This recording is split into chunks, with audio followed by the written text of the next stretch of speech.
اوعي تفكري ان الموضوع هيجي مرة واحدة.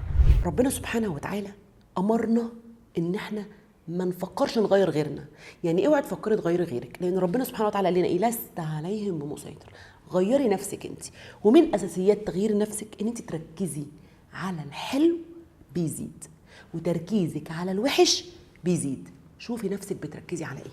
ربنا سبحانه وتعالى قال لنا ايه؟ لئن شكرتم لأزيدنكم. أقسم بالله الشكر بالكتابة قوة لن تتخيليها، وجذب لن تتخيليه لمزيد ومزيد ومزيد ومزيد. الشكر بالقول جميل ونعمة، بس جربي الشكر بالكتابة. ربنا سبحانه وتعالى قال لنا لئن شكرتم لأزيدنكم، وقال لنا كمان نون والقلم وما يسطرون. طاقة الورقة والقلم لن تتخيلي بتعمل ايه.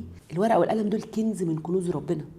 ربنا سبحانه وتعالى لما اقسم بالنون والقلم وما يسطرون ما كانتش صدفه. العلماء بيقولوا لك لما بتكتبي الهدف ده 50% من تحقيقه. فانا بقول لك اكتبي الحلو اللي في جوزك كل يوم 10 حاجات، نقي الحلو اللي فيه.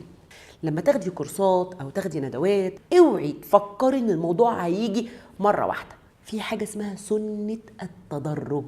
ركزي ليه ربنا سبحانه وتعالى اختار لك انت المشكله دي، وانتبهي وفكري وظبطي نفسك. هيجي عليكي في يوم من الايام انت هتعالجي نفسك، وهتبقي آية ان اللي يشوفك يتعلم منك ازاي يتخطى المرحله دي.